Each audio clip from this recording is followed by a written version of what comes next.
Shalom saudara-saudara.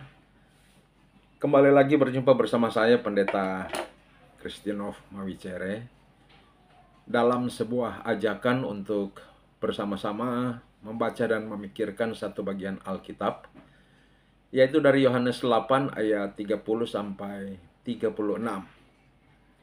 Ini adalah merupakan teks yang diagendakan oleh Gereja Masih Injili di Minahasa untuk dibaca, direnungkan, diberitakan pada hari Minggu 17 Agustus sampai Sabtu 22 Agustus tahun 2025 ini. Nah, jadi sekarang ini saya mau mengajak kita untuk memikirkan teks Yohanes 8 ayat 30 sampai 36 ini dalam konteks mempersiapkan pemberitaan firman di minggu yang akan datang. Terlebih khusus lagi karena pada hari Minggu itu adalah merupakan Hari Raya Nasional Bangsa dan Negara Republik Indonesia, yaitu perayaan hari ulang tahun ke-80 kemerdekaan Republik Indonesia. Maka bagian Alkitab Yohanes 8 ayat 30 sampai 36 ini adalah diajukan secara khusus berkaitan dengan perayaan HUT ke-80 kemerdekaan Republik Indonesia ini. Saudara-saudara, sebelum kita membaca dan memikirkan teks ini, mari terlebih dahulu kita berdoa. Tuhan, kami bersyukur untuk kesempatan membaca dan memikirkan firman Tuhan yang tertulis dalam Yohanes pasal 8 ayat 30 sampai 36. Kami memohon Roh hikmat dan pengetahuan oleh Roh Kudus memenuhi kami, supaya kami dituntun untuk melihat isi hati Tuhan yang hendak Tuhan bukakan bagi umat Tuhan, bagi anak-anak Tuhan, untuk dipikirkan, dihayati, dan diterapkan dalam kehidupan sehari-hari. Kiranya waktu-waktu ke depan beberapa menit ini ada dalam tuntunan pimpinan kuasa Roh Kudus. Terpuji Dikau Tuhan, di dalam nama Tuhan Yesus kami berdoa. Amin.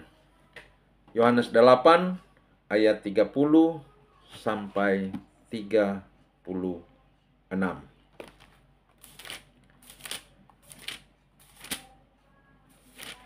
Yohanes 8 ayat 30 sampai 36. Karena bagian Alkitab ini hanya pendek saja, saya akan bacakan. Kebenaran yang memerdekakan. Setelah Yesus mengatakan semuanya itu, banyak orang percaya kepadanya. Maka katanya kepada orang-orang Yahudi yang percaya kepadanya, "Jikalau kamu tetap dalam firman-Ku, kamu benar-benar adalah murid-Ku, dan kamu akan mengetahui kebenaran, dan kebenaran itu akan memerdekakan kamu." Jawab mereka, "Kami adalah keturunan Abraham, dan tidak pernah menjadi hamba siapapun. Bagaimana engkau dapat berkata, kamu akan merdeka?" Kata Yesus kepada mereka, "Aku berkata kepadamu, sesungguhnya setiap orang yang berbuat dosa adalah hamba dosa. Dan hamba tidak tetap tinggal dalam rumah, tetapi anak tetap tinggal dalam rumah. Jadi, apabila anak itu memerdekakan kamu, kamu pun benar-benar merdeka." Saudara-saudara, oleh pimpinan gereja kita dianjurkan untuk memikirkan Yohanes 8 ayat 30 sampai 36 ini dalam sebuah bingkai tema, yaitu kebenaran yang memerdekakan. Nah, saudara-saudara, kita bersyukur kepada Tuhan karena sebagai masyarakat bangsa dan negara Republik Indonesia, hari ini kita merayakan, atau tanggal 17 Agustus kita merayakan hari ulang tahun kemerdekaan yang ke-80 tahun di tahun 2025 ini. Karena itu di awal khotbah ini, atau di awal pemikiran akan teks ini, sambutlah pekik merdeka dari saya. Merdeka, merdeka, merdeka. Nah, sekali lagi tema khotbah saat ini ialah kebenaran yang memerdekakan. Saudara-saudara, kemerdekaan atau kebebasan adalah hak yang paling mendasar dari setiap manusia. Karena itu tidak ada hal yang paling diperjuangkan di dunia ini selain daripada kemerdekaan atau kebebasan. Nah, katakanlah perjuangan merebut kemerdekaan dari setiap bangsa yang terjajah. Itu berlangsung terus di dalam sejarah, tercatat dalam sejarah. Katakanlah dari saksi sejarah juga tentang perjuangan yang sangat fenomenal dari para budak untuk mendapatkan kebebasan. Katakanlah juga perjuangan untuk bebas dari belenggu penindasan, belenggu ketidakadilan, belenggu kebodohan. Ya, karena itu di negara kita ada yang namanya kurikulum merdeka untuk membebaskan, memerdekakan masyarakat dari belenggu kebodohan. Untuk membebaskan masyarakat dari belenggu kemiskinan. Perjuangan untuk bebas dari belenggu kemiskinan dan lain-lain sebagainya. Sesungguhnya saudara-saudara, kemerdekaan bangsa kita dari penjajahan itu diperoleh dengan perjuangan. Itu bukan hadiah yang diberikan bangsa lain. Ya, kita tahu bersama bahwa ada bangsa-bangsa lain yang kemerdekaannya itu diperoleh sebagai hadiah dari bangsa lain. Tapi tidak demikian dengan bangsa dan negara kita. Kemerdekaan bangsa dan negara kita itu diperoleh dengan perjuangan dan pengorbanan darah dan nyawa dari para pahlawan pendahulu kita. Namun meski begitu, kita percaya tanpa perkenanan Tuhan, kemerdekaan ini tak dapat bangsa kita peroleh. Nah, kepercayaan itu tertuang di dalam frase ketiga pembukaan Undang-Undang Dasar 45 yang mengatakan begini, atas berkat rahmat Allah yang Maha Kuasa, dan dengan didorongkan oleh keinginan luhur, supaya berkehidupan kebangsaan yang bebas, maka rakyat Indonesia menyatakan dengan ini kemerdekaannya. Perhatikan saudara-saudara, atas berkat rahmat Allah yang Maha Kuasa. Jadi, sebagai masyarakat bangsa dan negara Republik Indonesia, kita percaya bahwa kemerdekaan itu memang kita rebut dengan perjuangan, dengan pengorbanan darah dan nyawa, tapi itu pun atas berkat, rahmat, perkenanan Allah. Sehingga kemerdekaan itu dapat kita sebagai sebuah bangsa raih. Jadi saudara-saudara, oleh rahmat Allah yang Maha Kuasa, perjuangan rakyat Indonesia, darah, nyawa, dan air mata tidak sia-sia. Sehingga menghasilkan kemerdekaan dari penjajahan. Namun itu baru kemerdekaan dari penjajahan bangsa lain. Masih ada di bangsa kita ini jeritan penderitaan karena penindasan. Penindasan dari mayoritas terhadap minoritas. Kita lihat kenyataan. Orang Kristen dilarang beribadah di tempat-tempat tertentu. Gereja dibongkar, dibakar.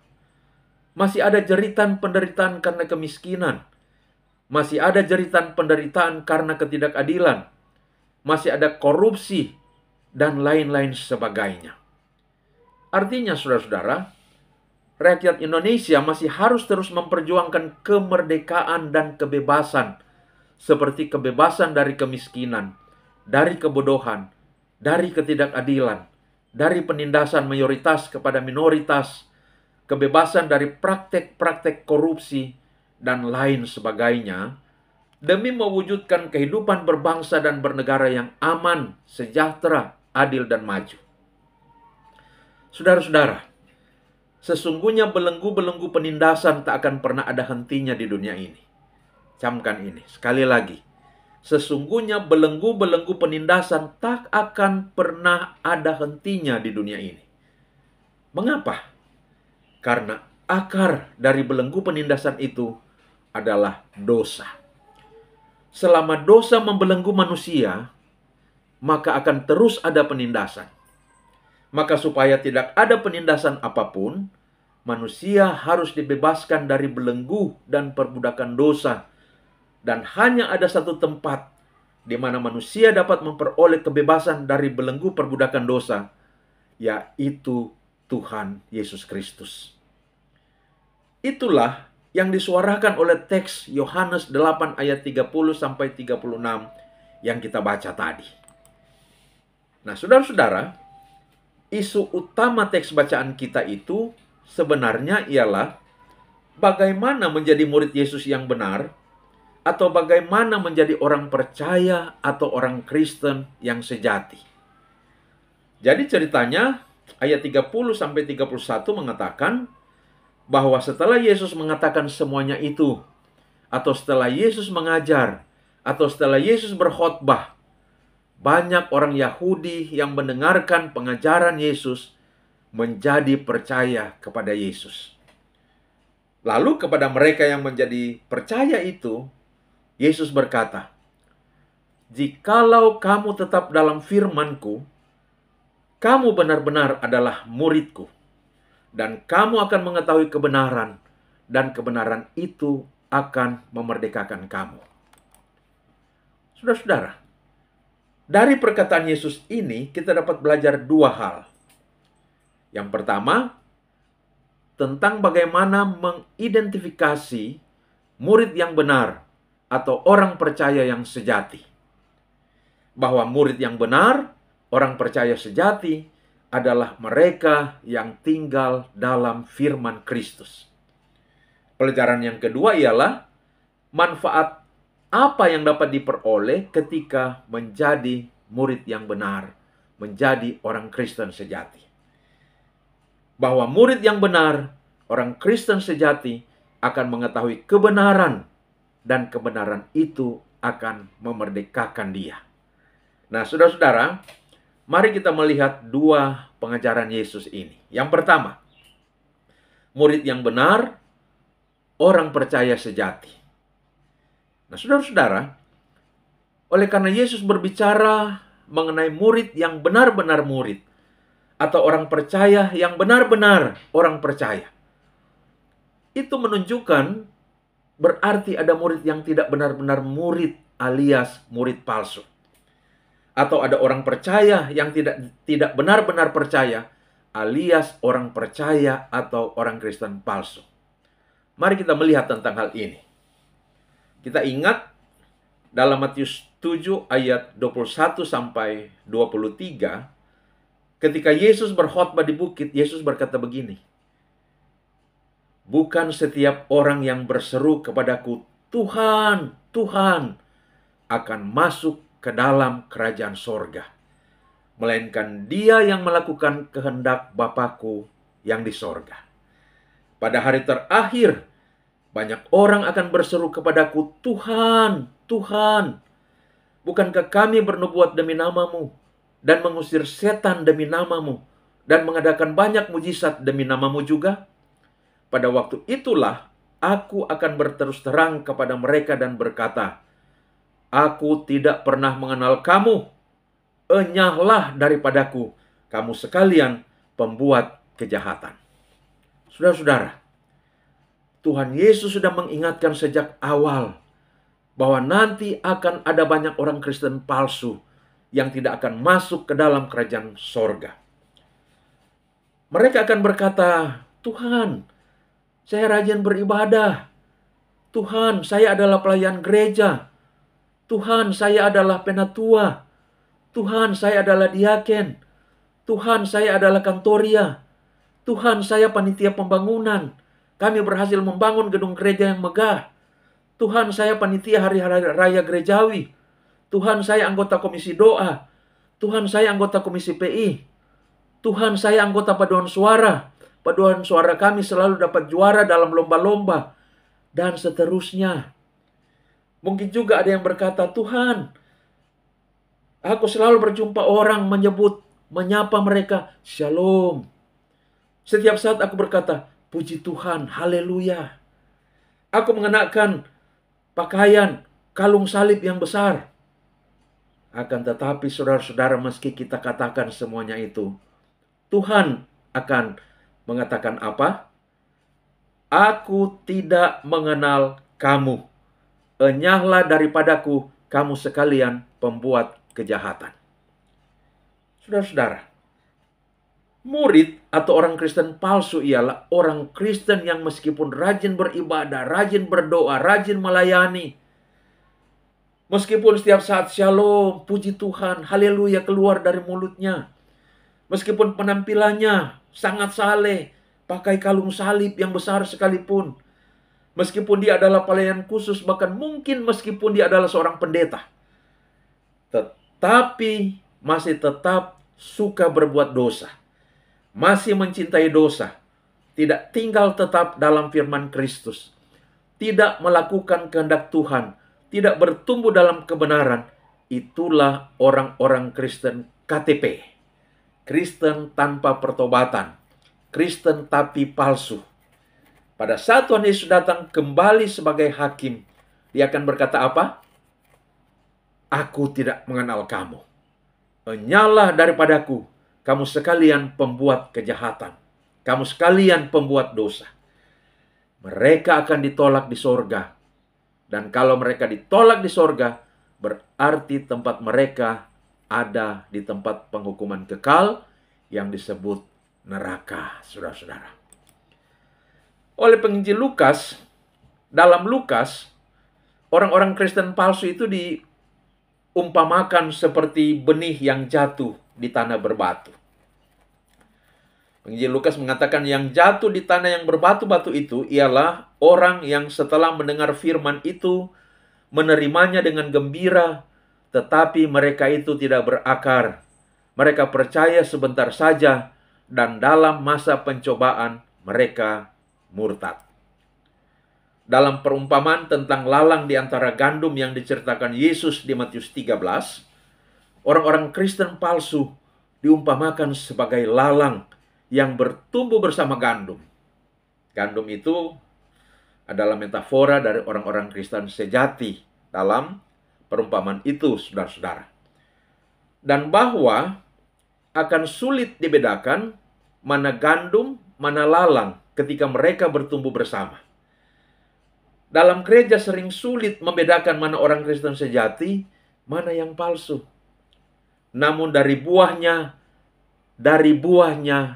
kita dapat mengenali mereka.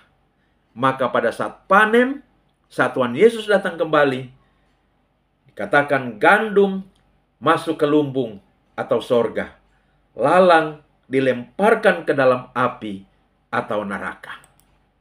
Jadi, siapa dan bagaimana orang-orang Kristen palsu itu? Yaitu mereka yang beragama Kristen, bahkan mungkin punya jabatan gerejawi, tetapi yang mencintai dosa. Mungkin dalam postingannya di media sosial, di Facebook, di WA, ayat-ayat Alkitab, berita-berita firman, kutipan-kutipan tentang firman Tuhan. Akan tetapi dalam praktek hidup di dalam dosa, tinggal dalam dosa, bahkan ada yang menjadi murtad, yaitu meninggalkan iman Kristen. Bukan cuma ada, banyak saudara-saudara. Mungkin mereka rajin beribadah, rajin mendengar firman, tetapi mereka tidak melakukan firman Tuhan, tidak mencintai firman Tuhan, sehingga tidak tinggal tetap dalam firman Tuhan. Inilah orang-orang Kristen palsu, saudara-saudara. Seorang teolog yang bernama J.C. Ryle, dia berkata begini, ya, tentang orang Kristen palsu. Ryle berkata begini, ini adalah kondisi rohani paling berbahaya yang dapat dialami seseorang di mana dia sedang berjalan mengikut Yesus, menginginkan keselamatan dan berkat yang Yesus sediakan, tetapi pada saat yang sama tidak mau melakukan sepenuhnya tuntutan Yesus untuk bertobat, untuk meninggalkan dosa, untuk bertumbuh dalam kebenaran, membenci dosa, dan mengasihi Dia. Kata Ryle, ini kondisi rohani yang paling berbahaya. Mengapa? Karena orang-orang seperti itu, mereka kira mereka beriman, padahal tidak. Mereka kira mereka sudah diselamatkan, padahal tidak. Mereka kira mereka ada di jalan kebenaran, padahal mereka sedang berada di jalan menuju neraka. Inilah orang Kristen palsu, murid yang tidak benar-benar murid, KTP, Kristen tanpa pertobatan, Kristen tapi palsu, Kristen tapi pendosa.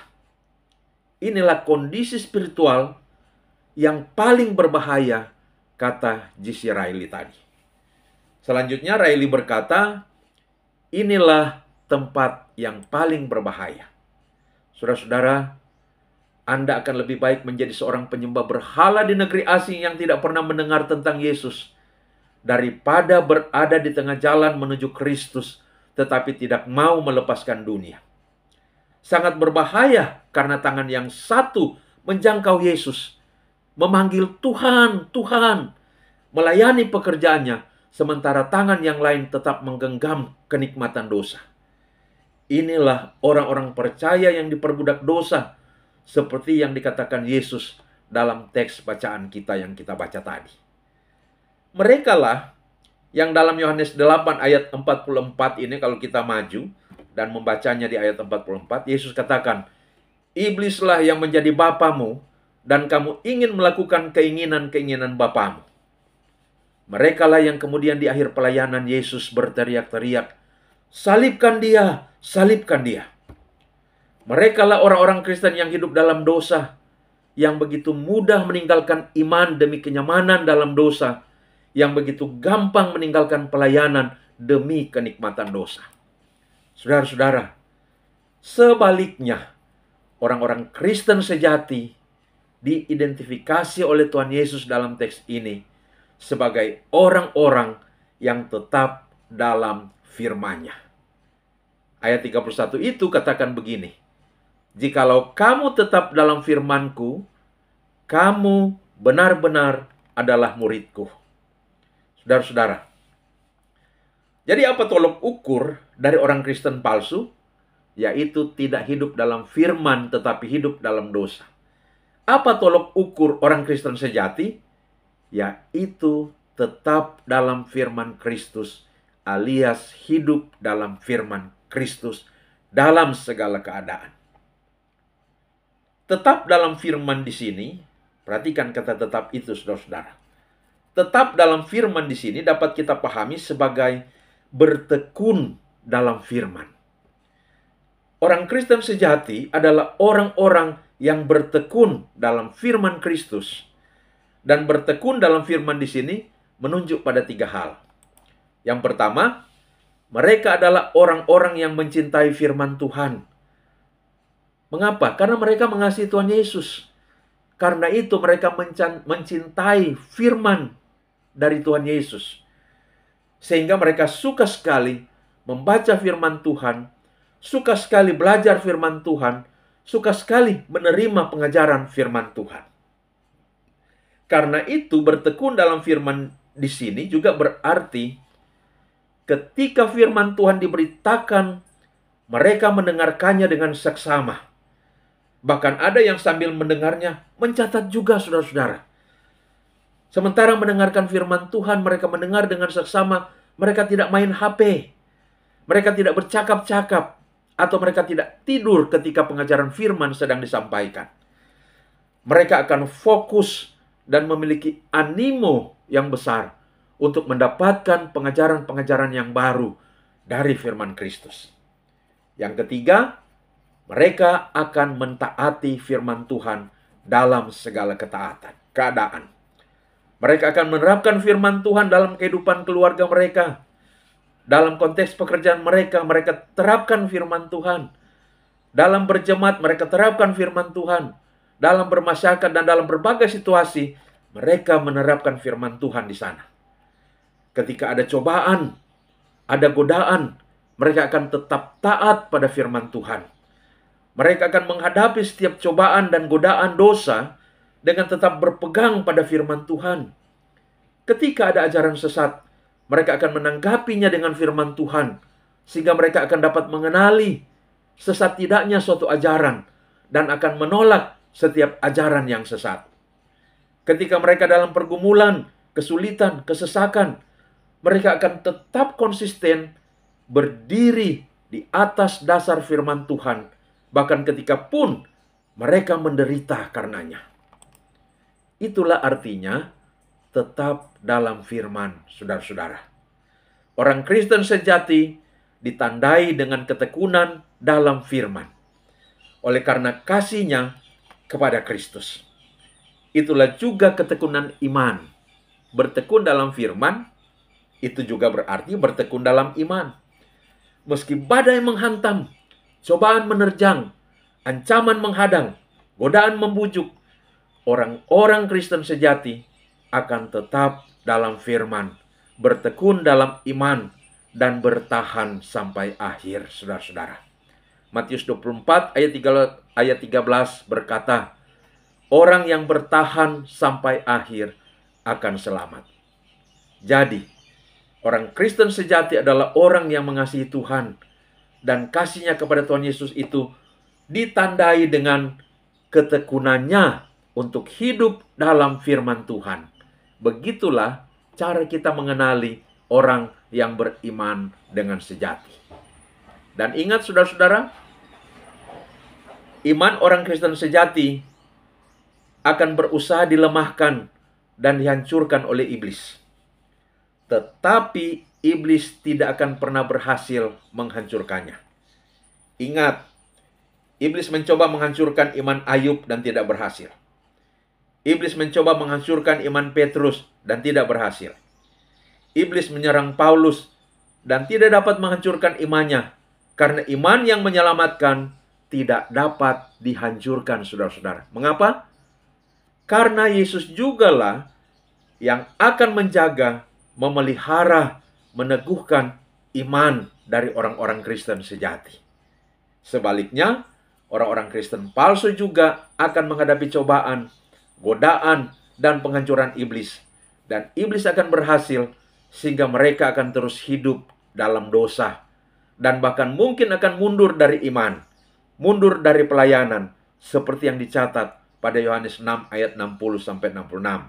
Di situ dikatakan, sesudah mendengar semuanya itu, banyak dari murid-murid Yesus yang berkata, perkataan ini keras, siapakah yang sanggup mendengarkannya? Mulai dari waktu itu, banyak muridnya yang mengundurkan diri dan tidak lagi mengikut dia. Mengundurkan diri dan tidak lagi mengikut dia. Inilah orang-orang Kristen palsu. Saudara-saudara, sekarang kita lihat pengajaran yang kedua. Apa manfaat menjadi murid atau orang Kristen sejati? Itulah yang dikatakan pada ayat 32. Dan kamu akan mengetahui kebenaran, dan kebenaran itu akan memerdekakan kamu. Saudara-saudara, kebenaran apa dan kebebasan yang bagaimana yang sedang Yesus bicarakan di sini? Yesus sedang membicarakan kebenaran yang dapat membebaskan manusia dari belenggu dosa. Kebenaran yang dapat membebaskan manusia dari penghukuman kekal. Kebenaran yang dapat membawa manusia ke dalam sorga. Dan kebenaran itu adalah Yesus sendiri. Sekali lagi, kebenaran itu adalah Yesus sendiri. Dalam Yohanes 14 ayat 6, Yesus berkata, akulah jalan dan kebenaran dan hidup. Tidak ada seorang pun yang datang kepada Bapa kalau tidak melalui aku. Saudara-saudara, bagaimana ceritanya sehingga Yesus menjadi kebenaran yang bisa membebaskan manusia dari dosa? Begini ceritanya, saudara-saudara. Dalam keberadaannya di sorga, Yesus adalah firman Allah itu sendiri. Dalam bahasa dogmatika disebut praeksistensi Yesus. Jadi praeksistensi Yesus, yaitu Yesus ketika dia berada dalam kekekalan sorgawi, maka dia adalah firman Allah itu sendiri. Nama Yesus adalah nama manusianya. Namun eksistensinya sebelum dia menjadi manusia, dia adalah firman Allah. Karena itu dia juga disebut sebagai anak. Mengapa disebut anak?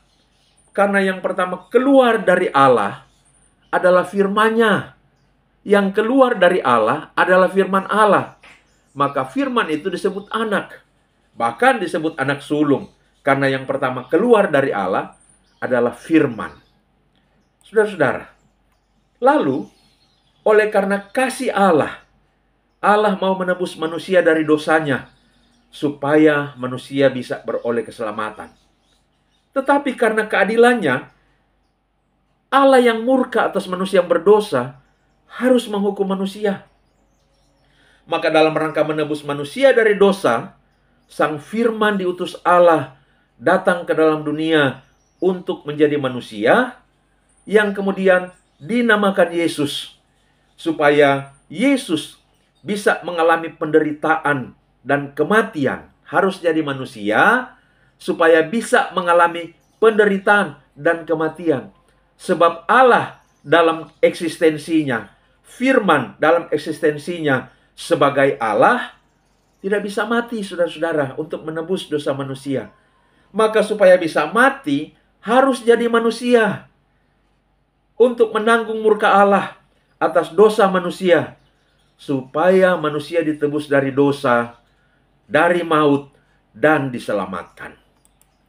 Jadi, Yesus adalah firman Allah yang menjadi manusia. Sebagai firman Allah, Dia mutlak benar. Tidak ada setitik pun kesalahan dan dosa di dalam Kristus. Karena itulah Dia disebut kebenaran. Nah, sekarang Yesus sudah mati dan bangkit bahkan naik ke sorga. Namun, tidak dengan sendirinya manusia berdosa mengalami karya penebusan Kristus itu. Bagaimana supaya manusia bisa mengalami karya salib Kristus yang menebus dan menyelamatkan itu? Yaitu dengan cara Allah Roh Kudus mempertemukan manusia yang dipilih untuk diselamatkan Allah, dipertemukan dengan Injil atau firman Kristus. Dan begitu mendengarkan Injil, maka Roh Kudus menimbulkan iman di dalam diri mereka yang dengar Injil itu. Roma 10 ayat 17. Iman timbul dari pendengaran, yaitu oleh pendengaran firman Kristus. Begitu beriman, maka oleh iman dari orang yang beriman itu, ia dipersatukan dengan Kristus. Begitu dipersatukan dengan Kristus, maka kebenaran Kristus diberlakukan kepadanya.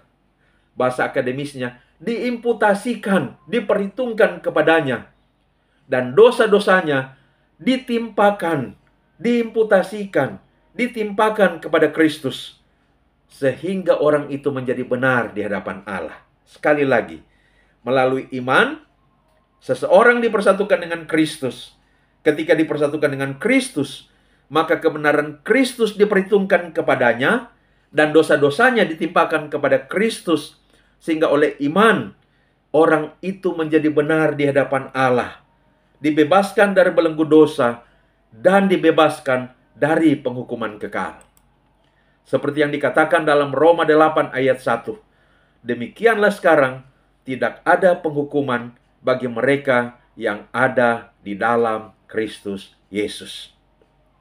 Maka beroleh keselamatan surgawi. Namun pekerjaan Allah Roh Kudus tidak hanya sampai di situ. Setelah mengalami penebusan oleh iman dan dibebaskan dari dosa dan penghukuman kekal, Roh Kudus terus berkarya di dalam diri orang beriman untuk membuat dia atau mereka bertekun di dalam firman dan bertumbuh di dalam kekudusan. Sehingga dalam hidupnya sehari-hari, orang percaya akan makin hari makin meninggalkan dosa dan bertumbuh dalam kekudusan. Mengapa?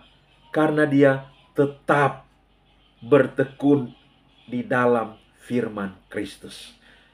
Kalau dia menyebut diri sebagai orang percaya, sebagai murid Yesus, lalu tidak tetap di dalam firman, berarti dia bukan orang yang telah beriman secara sungguh-sungguh kepada Kristus.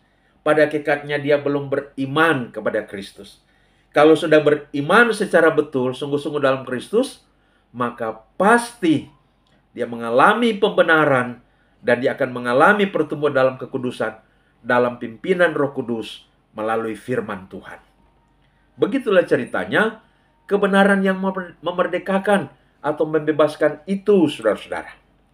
Jadi, ketika orang Kristen sejati bertekun di dalam firman, maka dia akan berjumpa dengan kebenaran, yaitu Kristus dan firman-Nya. Dan oleh kebenaran itu, dia dibebaskan dari dosa dan penghukuman kekal untuk dipimpin bertumbuh dalam kekudusan sampai nanti berada di dalam sorga yang kekal nanti. Saudara-saudara, Di sini Yesus sedang membicarakan kebebasan yang paling pokok dan tempat yang paling tepat di mana manusia bisa menemukan kebebasan yang paling asasi itu. Bahwa kebebasan yang paling pokok, paling asasi adalah kebebasan dari dosa dan penghukuman kekal. Dan hanya ada satu tempat untuk menemukan kebebasan itu, yaitu di dalam Kristus, saudara-saudara. Kita memang membutuhkan kebebasan atau kemerdekaan dari penjajahan, dan Tuhan sudah mengaruniakan itu kepada bangsa dan negara kita. Kita memang membutuhkan kebebasan dari kemiskinan, dari kebodohan, dari penindasan, dari ketidakadilan dan korupsi. Dan kita harus memperjuangkan dengan gigih untuk meraih kebebasan-kebebasan itu. Namun dari semua kebebasan yang kita harus perjuangkan itu, ada kebebasan yang paling mendasar yang harus kita miliki dan sudah ditawarkan Tuhan Yesus kepada setiap manusia, yaitu kebebasan dari perbudakan dosa dan penghukuman kekal. Jika kita mau datang percaya dengan sungguh dan hidup bertekun dalam firman Kristus, sesungguhnya kita akan mendapatkan kebebasan itu. Saudara-saudara, memperjuangkan kebebasan dari kemiskinan, dari kebodohan, penindasan, ketidakadilan, dan korupsi seperti yang masih menjadi fenomena di bangsa kita ini memang penting. Tapi apa artinya mendapatkan semua kebebasan itu? Tapi kita masih dalam perbudakan dosa dan sedang berjalan menuju penghukuman kekal, api neraka. Ini yang pertama harus kita terima dulu. Dan Tuhan Yesus sedang menawarkannya kepada kita.